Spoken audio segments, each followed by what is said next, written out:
Olha, vamos trazer informações, vai acontecer uma entrevista de uma psiquiatra, né, falando em relação aí às comemorações, a representação do Janeiro Branco aqui no município de Pinheiro e em todos os lugares, né? Todo ano tem que ter a saúde mental, é sempre importante e claro, você confere essas informações aqui na tela da TV do Povo. Acompanhe.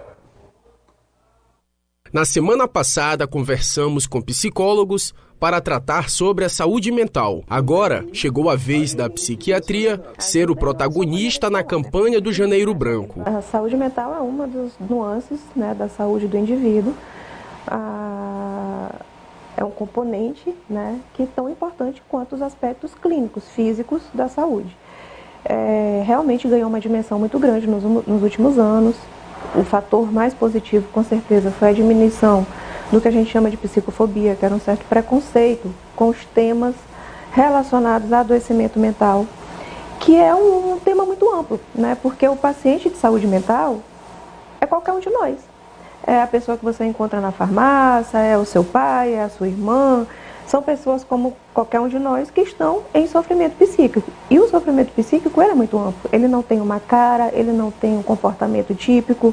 Às vezes a gente acha que está tudo bem, porque na verdade a gente nunca sabe o que realmente está passando por dentro da cabeça das pessoas. A rotina agitada do cotidiano implica diretamente na mentalidade das pessoas. A busca pelo suporte emocional não deve ser buscada somente em caso de doenças, mas deve servir como um norte para lidar com as situações da vida. Há alguns anos a gente vem vendo a associação de cores a temas relacionados à saúde.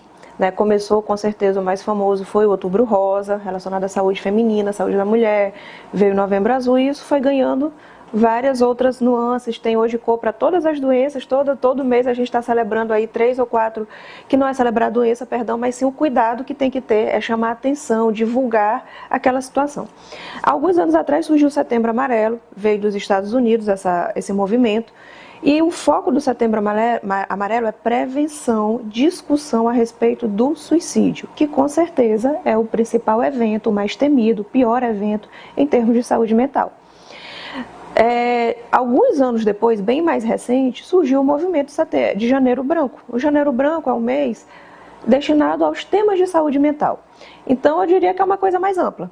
No mês de janeiro a gente discute os cuidados, o acesso, a divulgação, o combate à psicofobia, né? Mas não necessariamente o suicídio. O suicídio é mais discutido, né? Nessa questão de celebração, está mais relacionado ao Setembro Amarelo. Entre as 10 principais doenças a causar perdas globais, em termos de anos de vida vividos com limitações, 5 delas são psiquiátricas, sendo a depressão a doença com maior impacto em países em desenvolvimento. Depressão é uma doença, é um transtorno psiquiátrico, né? É uma doença.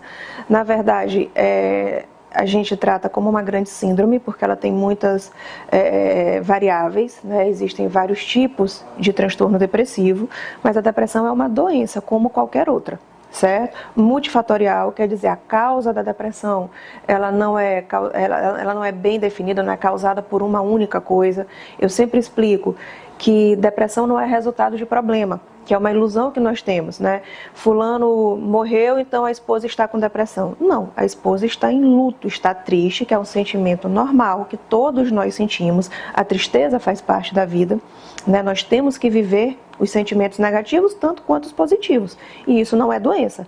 A doença é algo bem mais complexo, certo? Que inclusive pode e muitas vezes aparece independente de problema nenhum. A pessoa pode estar doente, deprimida, verdadeiramente deprimida e não ter um problema, não ter uma perda, não ter um problema financeiro, não ter nenhuma tragédia acontecendo na sua vida. E isso inclusive é muito mais comum. Esses eventos de vida, que as pessoas costumam falar que são gatilhos, né?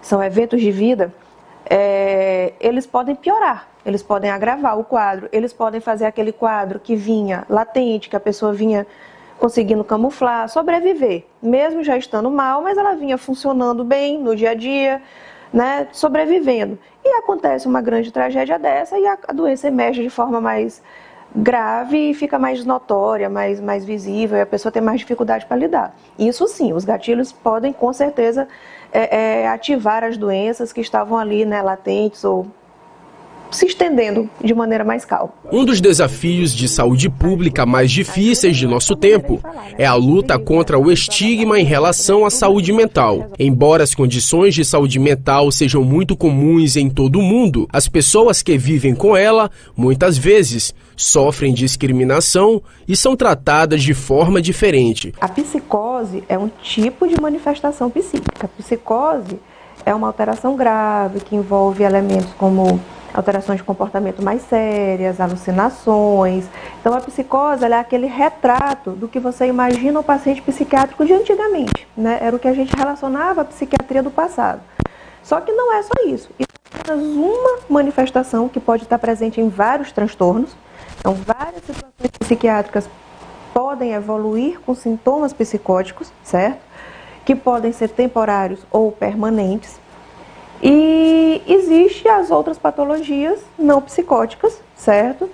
Que são muito amplas, a depressão, transtornos ansiosos, transtornos obsessivos compulsivos, transtornos de personalidade. Existem muitas outras patologias não psicóticas dentro do universo da psiquiatria. Então, no caso, ainda existem estigmas sobre os pacientes da psiquiatria? Muito grande, né? Não tenha dúvida. Eu faço sempre uma brincadeira com meus pacientes que ninguém tira foto com o seu psiquiatra e diz, meu psiquiatra favorito aqui não tem isso. A gente não costuma encontrar isso, infelizmente, ainda. Não é motivo de orgulho ainda, não para as pessoas buscar, como para os outros colegas médicos, né? Mas existe sim, é um tema sério, muito sério, aliás, e a gente tem visto desdobramentos disso cada vez mais na sociedade.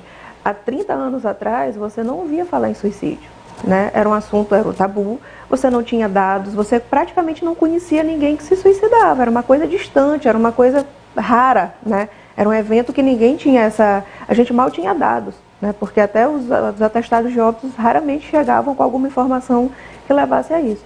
E de repente a gente tem um boom, uma epidemia, né? Uma coisa comum que acontece todo dia, perto da gente, próximo a gente, e que está assustando. Quando os problemas de ordem emocional passam a interferir de forma recorrente nas atividades rotineiras da pessoa, quando a insônia começa a ser frequente ou as mudanças ou os estados de humor interferirem no trabalho e na relação interpessoal, tem-se um ponto de alerta para a psiquiatria. Mas não se engane, quem não apresenta sintomas também precisa de cuidados psiquiátricos. Dê mais atenção aos aspectos psíquicos, né, da nossa vida. Como eu disse, o sofrimento, a tristeza faz parte da vida, a gente não tem como fugir disso, porém a gente não tem que se acostumar a sofrer, não tem que se acostumar com a dor. Pedir ajuda não é fraqueza. A vida pode melhorar muito quando você busca ajuda, quando você busca controlar uma coisa que está lhe incomodando, que tira o seu sossego, que afeta a sua capacidade de se relacionar com as pessoas, de trabalhar, de produzir. A ajuda existe, ela está acessível e a lembrança pode acontecer com qualquer um de nós, né? Então, assim, quem está do nosso lado pode estar precisando de ajuda, a gente tem que ser mais atento, de saber reconhecer sinais de que aquela pessoa pode não estar tão bem, que aquela ansiedade não está tão normal, que também é uma coisa que faz parte da vida, até certo grau todos nós vamos experimentar uma sensação de ansiedade na vida, mas a gente pode olhar que de repente aquela pessoa está um pouco diferente, está precisando de ajuda, saber conversar, saber orientar. No mais, a minha orientação é pelos bons hábitos de vida, né? Nem tudo se resume a uma consulta, a buscar tomar remédio, nada disso. O tratamento psiquiátrico ele tem várias etapas, passa sim pela avaliação do diagnóstico, para quem precisa de remédio. A psicoterapia é uma parte importantíssima desse processo. E o que eu sempre chamo de bons hábitos de vida, tudo aquilo que a gente pode fazer para preservar a nossa saúde mental. Espiritualidade, desenvolver nossa fé da maneira que cada um quiser, mas ter um desenvolvimento espiritual é protetor, é um fator protetor para a saúde mental. A atividade física é importantíssimo, a curto, médio e longo prazo, não só para a saúde física, mas mental também. Socialização, nós somos seres sociais, então ter um bom amparo social. Ninguém precisa ter 1 milhão de amigos, mas ter aquela pessoa que você pode contar, ter aquela pessoa para se divertir um pouco, ter um bom núcleo que te conforte, que te ampare, que te faça pertencer ao meio. Então, a socialização é muito importante. lazer, leitura, tudo aquilo que te enriquece e o autoconhecimento. Então, tudo que a gente pode fazer para preservar o nosso crescimento pessoal e manter nossa saúde mental em dia é muito positivo.